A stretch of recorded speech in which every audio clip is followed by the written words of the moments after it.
The story you are about to hear is true. Attention, all true.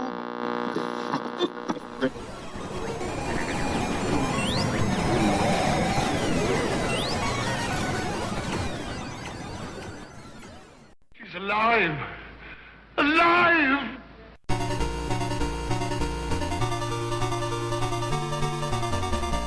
Welcome to the Retroist.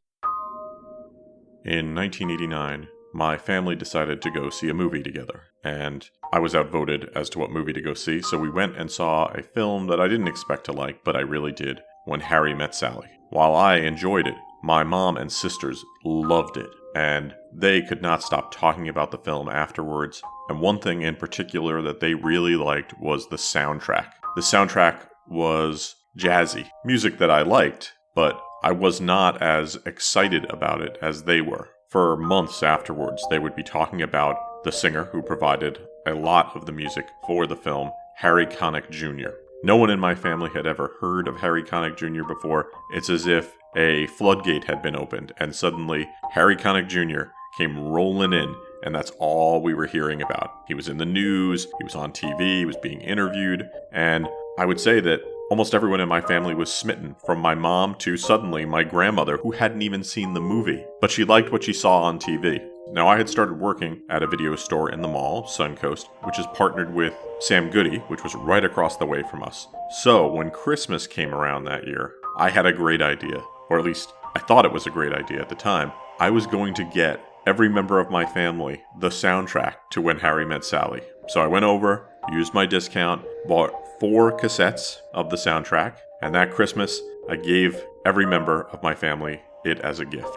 Now, much like a parent who buys their young child a drum kit, I didn't really think this through, because while I might have thought that the soundtrack was good, having to listen to it from multiple people all the time, in every venue that we had a cassette player, started to drive me mad. It would take almost a year, I would say next Christmas, before my family wasn't listening to this at least once a week. And so for many years, I could not tolerate hearing this soundtrack. It drove me crazy, which is a shame because I think much like the movie, it's delightful, well put together, and enjoyable. When you buy someone a gift, you really should think, is this something they want? But after this, I started thinking, how does this gift affect me? Which maybe isn't the best way to approach gift giving, but for your own sanity, it might be something you should consider. On today's show, I'd like to talk to you about the film that featured this soundtrack, When Harry Met Sally. We'll talk about the people in front of and behind the camera. We'll talk about the plot, its release, its reception, Metagirl's back with a top 5 list, and we'll throw in a few surprises here and there. We have an info-packed episode ahead of us, so without further ado, let's start the show.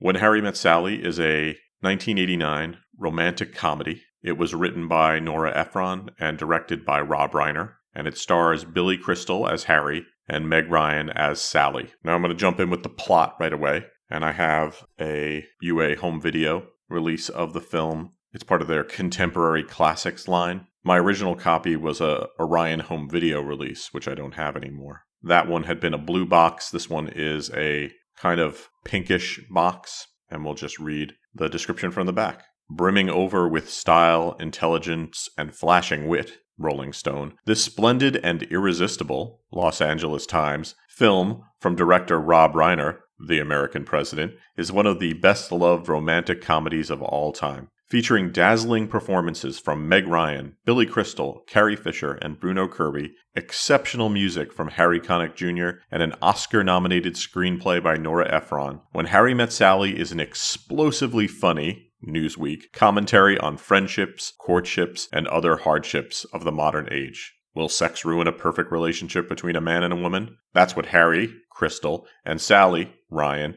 debate during their travels from Chicago to New York. And 11 years and 2,000 miles later, they're still no closer to finding the answer. Although, they've helped each other through breakups, breakdowns, Mr. Wrongs, and miscalculations. They've never ventured past their companionship to discover the love that's right in front of them. Will these two best friends ever accept that they're meant for each other? Or will they continue to deny the attraction that existed since the first moment when Harry met Sally? 1989, approximate running time, 1 hour, 36 minutes. That is quite a wordy description on that box. Pretty amazing. And they use the pull quotes right in the description, which I guess comes from a later released video, that they could put this together a little bit more, because I doubt the original release had such a layered description. The big call out is from the Hollywood Reporter, who said, "Tender, amazing, and magnificent. An acutely perceptive and comically radiant love story." This film does not have a huge cast, so I'm going to jump right in and tell you about who's in the film. You have Billy Crystal as Harry Burns. He was not the original choice for the film, although he was really good friends with the director of the film. And there are moments from his and Rob Reiner, the director's, life in the film, but they did offer it to other people who I guess were bigger names at the time. And that includes Bill Murray, Jeff Bridges, Harrison Ford, Tom Hanks, Richard Dreyfuss, Michael Keaton, and Albert Brooks. That is a lot of people to have passed on this film before it got to Billy Crystal, who I think does a great job, but you can't help but think of an alternate world where any of these other people were in it. If I were to choose the one that I would find the most interesting, it would probably be either Bill Murray or Michael Keaton playing the role. Maybe Jeff Bridges. Maybe Jeff Bridges would do something very unusual with this film. But it landed in the hands of Billy Crystal. William Edward Crystal was born in 1948. He's an actor, comedian, filmmaker. He started his career in television. His big break was as Jody Dallas on the ABC sitcom Soap. And then he would become a cast member of Saturday Night Live before breaking big in Hollywood with films in the 80s like Running Scared, Throw Mama from the Train, The Princess Bride, When Harry Met Sally, City Slickers, Analyze This, and the list goes on and on. As a voice actor, most people will know him as the voice of Mike Wazowski from Monsters, Inc. He would also go on to host the Oscars 9 times, starting in 1990, and then most recently he hosted it in 2012. He's a very well-known and award-winning actor. So who is his partner in this film? It is Meg Ryan as Sally Albright, and much like the Harry role, she was not the first choice for the role. The director of the film, Rob Reiner, wanted Susan Day. Susan Day you might remember from The Partridge Family and L.A. Law. She was going to play Sally. She turned it down. Then they approached Molly Ringwald, Elizabeth McGovern, and Elizabeth Perkins. Meg Ryan heard about the role and started pushing hard for it. When Ringwald, who had been up for the role, had to decline, they gave Ryan the shot and she landed it. Interestingly, when they would make a stage version of the movie in London, Molly Ringwald would play Sally.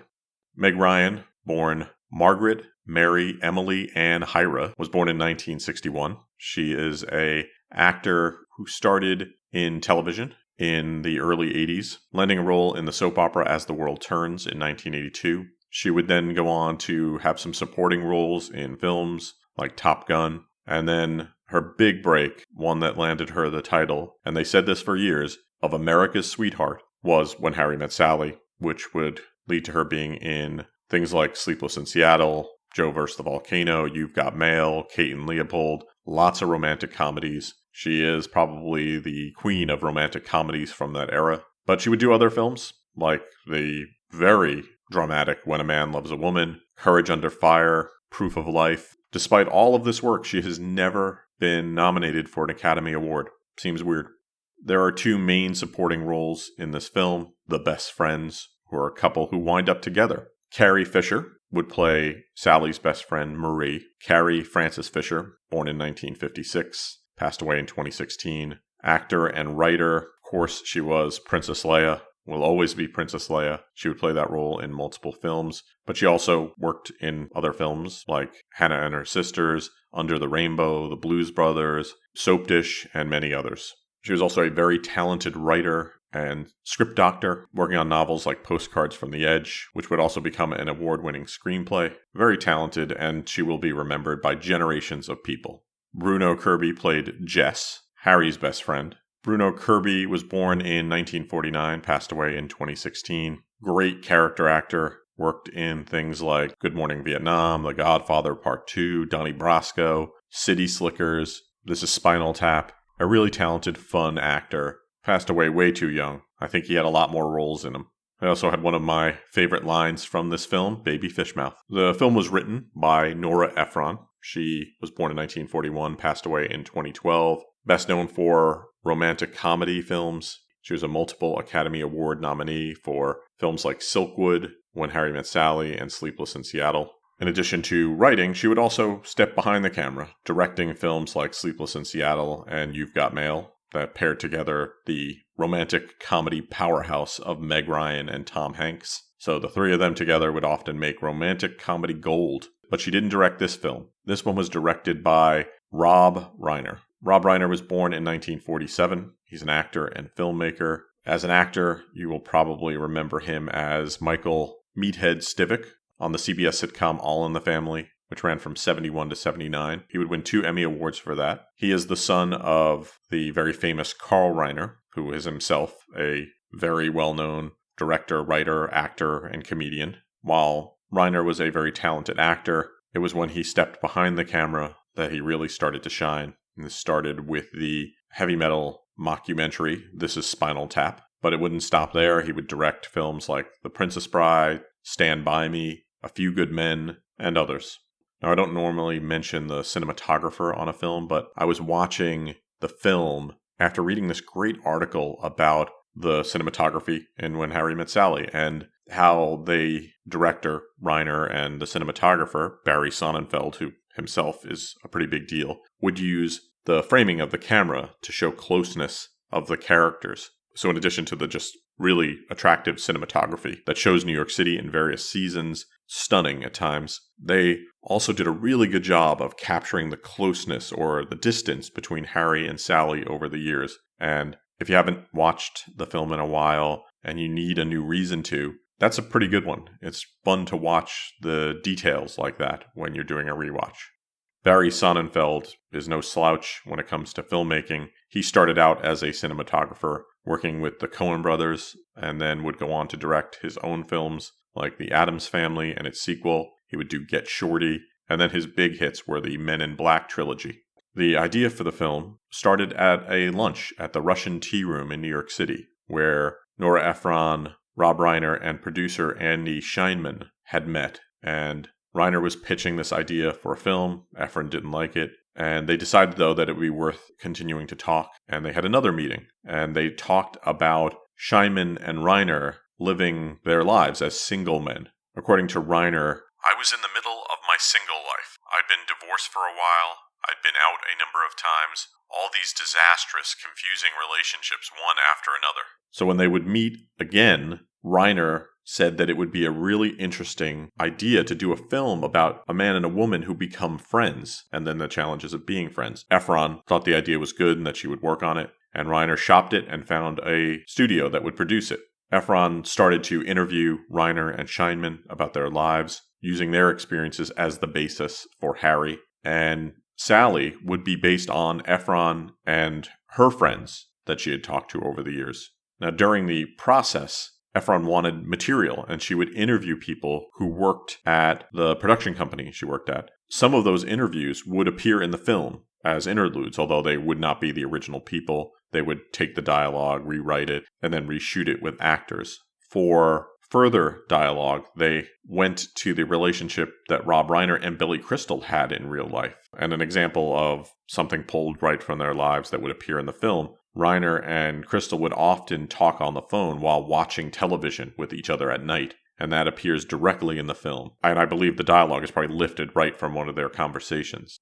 I love this sort of detail that gets talked about is, how do you come up with a title for the film? Now, Efron wanted to call the film How They Met, but that wasn't decided upon. And so they had contests trying to figure it out. And some of the choices that were out there were Just Friends, Boy Meets Girl, Blue Moon, Words of Love, Harry, This Is Sally, It Had to Be You, and Playing Melancholy Baby. When Harry Met Sally is pretty good. Efron, though, not a fan. When she had been interviewed later on, she said if she could go back and fix one thing, it would be the title. Now, as I said, they were trying to explore the idea of a man and a woman being friends and not having a romantic relationship. And that was the original ending for the film. They would have just remained friends and not pursued a romantic relationship. But Reiner, making a film, realized people might find that a little unsatisfying, and it wouldn't have been a real romantic comedy if they had kept the original, so they changed it, and audiences liked the new version better. Crystal and Ryan sort of disagree about the core question of the film. Can men and women just be friends? Ryan would say yes. She has lots of platonic male friends. Crystal, on the other hand, does not agree. He said, I'm a little bit more optimistic than Harry, but I think it is difficult. Men basically act like stray dogs in front of a supermarket. I do have platonic women friends, but not best friends. So I think they got the right actors for the roles. The film is shot in a bunch of locations, but New York City is the primary location for the film. I remember when I started working in New York City, it might have been this film and the location of the Puck Building, which is at 295 West Lafayette Street, where I worked for 6 months, 7 months at one point, that made me aware that New York is just filled with shooting locations that I could recognize. So I would often show up to work early in the city, taking the bus from New Jersey, and I would walk to work through different locations, trying to spot things that looked familiar to me and try to figure out where I had seen them before. I was usually pretty horrible at it. Everything started to look familiar after a while, but just the walks themselves became a lot of fun. Now,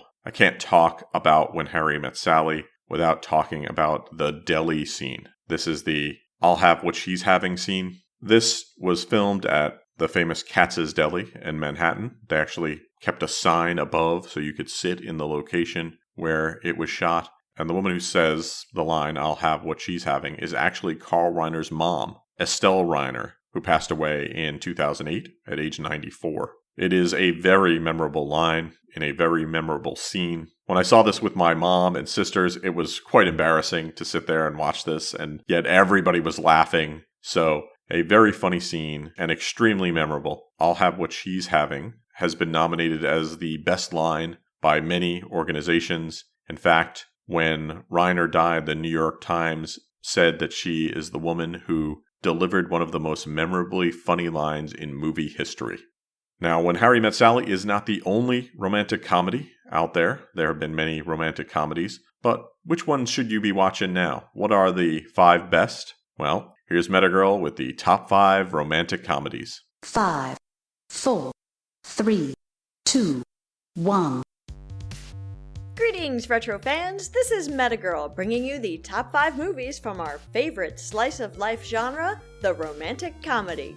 At number 5 is 2001's Bridget Jones's Diary. Bridget Jones is a successful single living in London who starts a diary to take control of her problematic personal life. She meets 2 men, Mark Darcy and Daniel Cleaver, and navigates the nuances of dating while engaging in a journey of self-discovery. As she writes, Bridget begins to confront her insecurities and self-sabotaging behaviors, discovering that the most important thing is to follow her heart.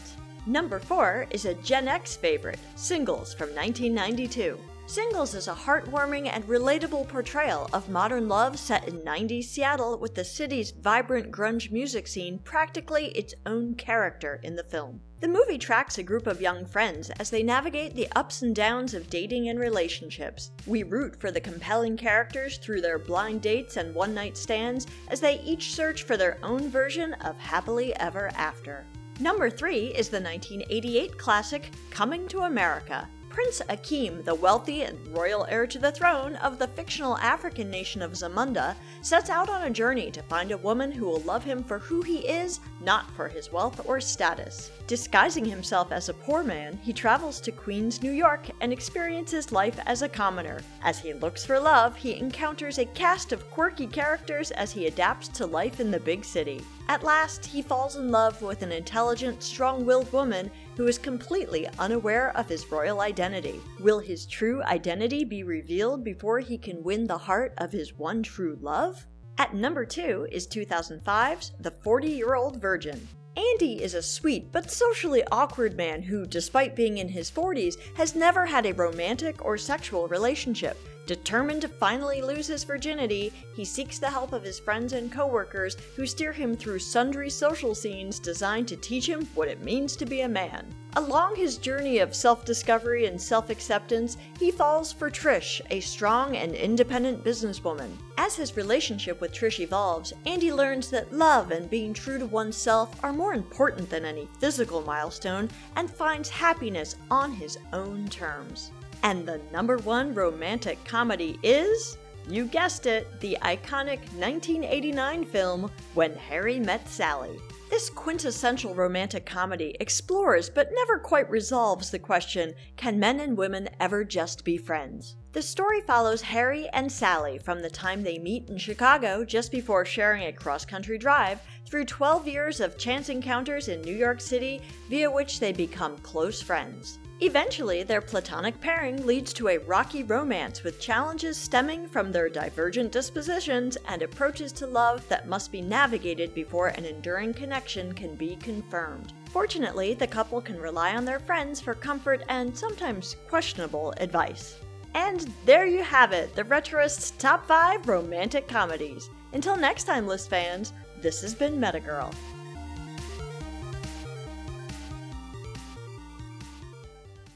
Thanks, Metagirl. So, in addition to being a hit film, the film also had a hit soundtrack.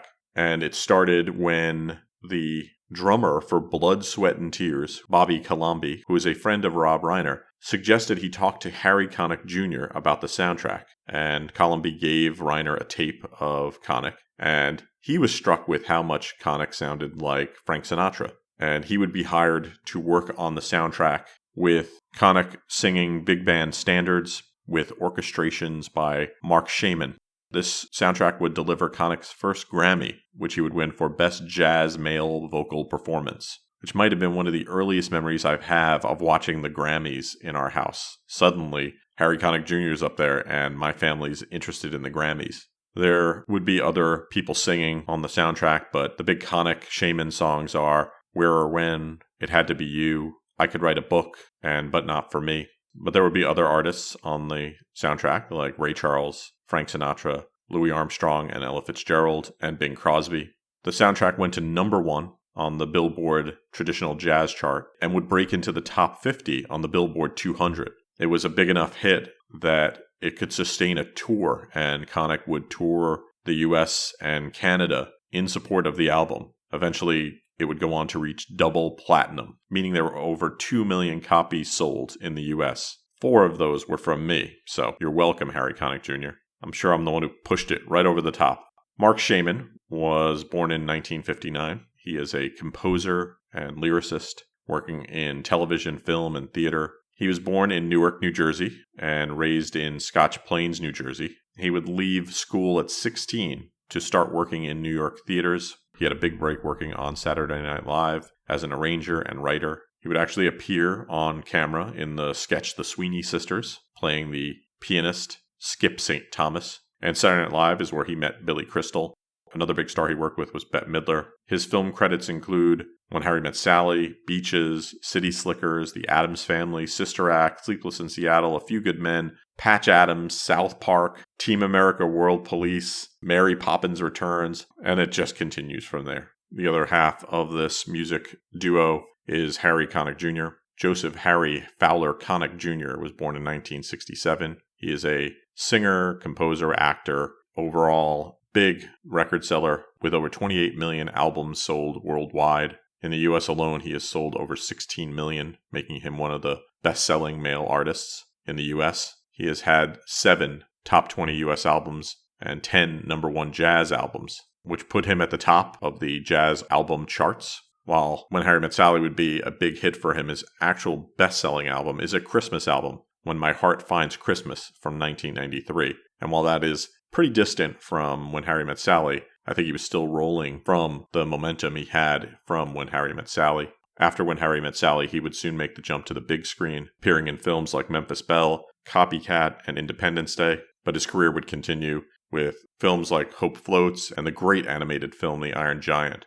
Now, the film itself would get released in a small amount of theaters. This is called the platform technique, where you pick just a few cities, release it, and then you let word of mouth take over. And if it starts to work, you release it in more and more screens as time goes on. It was released on 41 screens, and yet brought in just about $1.1 million. Now, it is not alone in this way of releasing. It is, in fact, the second highest grossing opening weekend for a film on fewer than 50 screens. The number 1 would be 1977's Star Wars.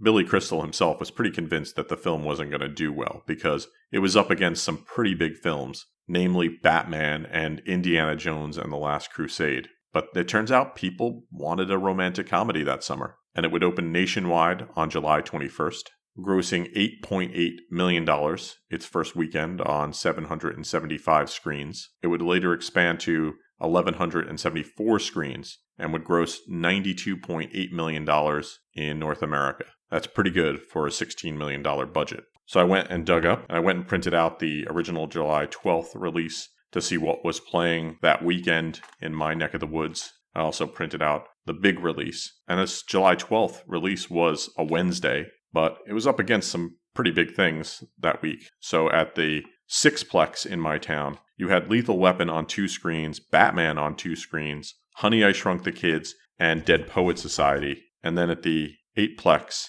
you had Ghostbusters 2, Indiana Jones and the Last Crusade, Karate Kid 3, Field of Dreams, Great Balls of Fire, Do the Right Thing, Weekend at Bernie's, and then finally When Harry Met Sally. So that's a pretty big week to jump in there and do well. And I'm really surprised that my theater was one of the select theaters that showed it. I don't think this is when my family saw it. I think we saw it on the wider release after some word of mouth had spread. I certainly would have been much more excited over Indiana Jones, Karate Kid, Ghostbusters, Weekend at Bernie's, Honey, I Shrunk the Kids, and Lethal Weapon. Now on July 21st, we're seeing a big release and some money being spent because the biggest ad for movies in my local paper is for When Harry Met Sally. So what is playing this week is very similar. You had When Harry Met Sally, you have License to Kill on 2 screens, UHF and Peter Pan being added. And then back at the Sixplex, you still had Lethal Weapon on 2 screens, Batman on 2 screens,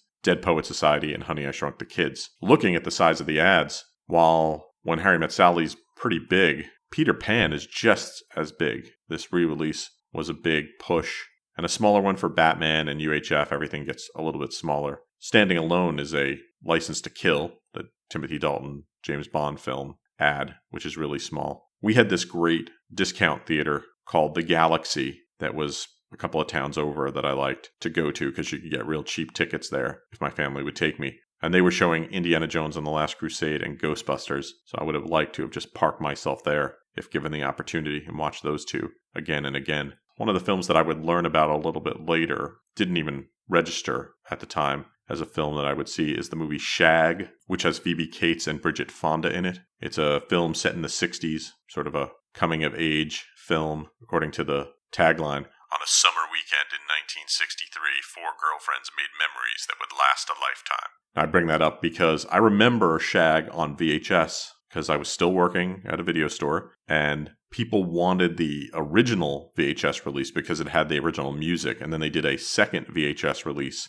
that had different music in it from the one that was in the theatrical release, and people were not happy. And I found these people remarkably passionate for a film that even 10 years after was not even on my radar. So in the ad in the paper, you could see the positivity being shown here. Newsweek said it was explosively funny. Siskel and Ebert gave it 2 thumbs up. Time magazine called it a comic Valentine to love and friendship. Gene Shalit, who was always positive, said it was a buoyant comedy, contains what may be the year's single most uproarious scene. And I imagine that's the deli scene in the film. So pretty positive. Although I would like to point out that my local film guy, Lou Luminick, in his movie talk section, gave the film only 2.5 stars, calling it too cute for comfort. And his summation was, "When Harry Met Sally is this summer's date movie, well made and entertaining, but hardly brilliant." While I didn't always agree with Lou, he was consistent and fair, and he didn't just give out stars to every film. Alright, so that's always fun to look at. Overall, though, it was a very well-reviewed film, with people heaping praise on the actors and the direction. Roger Ebert would call Reiner one of Hollywood's very best directors of comedy, and that the film was most conventional in terms of structure and the way it fulfills our expectations. But what makes it special, apart from the Efron screenplay, is the chemistry between Crystal and Ryan. And really, Crystal and Ryan get the majority of positive praise about the film. And rightfully so. Their charisma seems to be at the height of its power. They get along really well. They play off each other superbly. Even though these people were not the first choice to play these roles, they're lucky to have landed them. The film would get nominated for a ton of awards and would win some. It would win 2 American Comedy Awards, one for Ryan and one for Crystal. It would win an ASCAP Film and Television Music Award for Mark Shaman, and the British Academy Film Awards would give Nora Ephron the Best Screenplay Award. Sadly, though, no Golden Globe wins, no Oscar wins. I think it's such a well-constructed screenplay that it's a crime that Nora Ephron did not win. The film is also recognized by the American Film Institute in many lists over the years. So if you are often doing a search for 100 best this, 100 best that, if it's movies with songs in it, if it's movies that are quotable, if it's romantic comedies, this film will often show up not just in the top 100, but often in the top 10.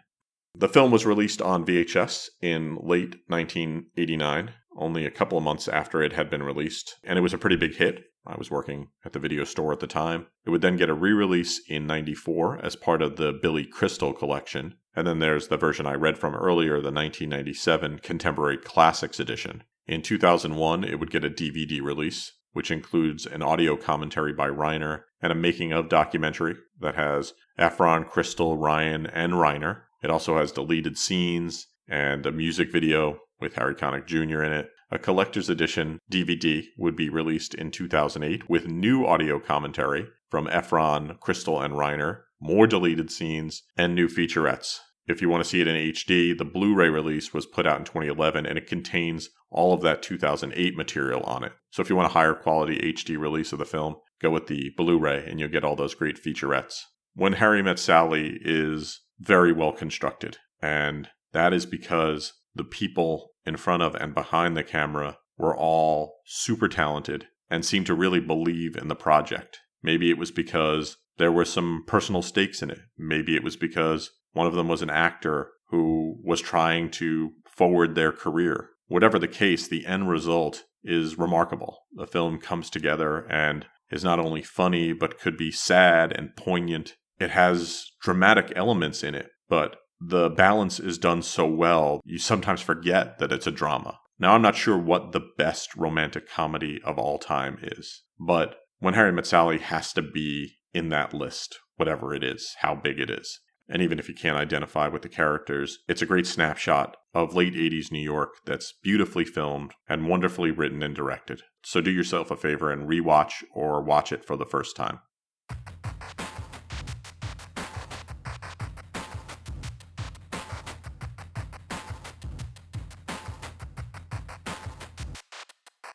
Thanks for listening to the show. For more retro fun, you can drop by the website at retroist.com. You can follow me on Twitter and Instagram. I'm at twitter.com/retroist and instagram.com/retroist. The music you hear on the show is by Peachy. If you like what you hear, you should follow Peachy on Twitter and Twitch. He's at Peachy Pixel 8. That's the word Peachy, the word pixel, and the number 8. Thanks to Metagirl for another great top 5 list. If you like what you heard, you should follow Metagirl on Twitter at MATAGRRL. Thanks to everybody who's been supporting the show. If you'd like to support the show, you can do so by giving the show a 5-star review at Apple Podcasts or wherever you download the show. It's really the 5-star reviews that help the show in any way, so if you do that, it would really be appreciated. If you'd like to support the show further, you can drop by Patreon. I'm at patreon.com/retroist. Patrons of the show get bonus tracks, bonus episodes, bonus scans, and access to the Retroist Discord, a great online retro community filled with amazing retro people.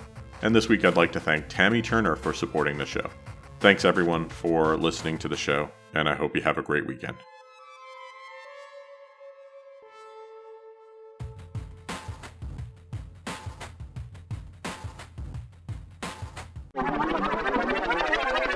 But Baby Fishmouth is sweeping the nation. This has been a Retroist production. Goodbye.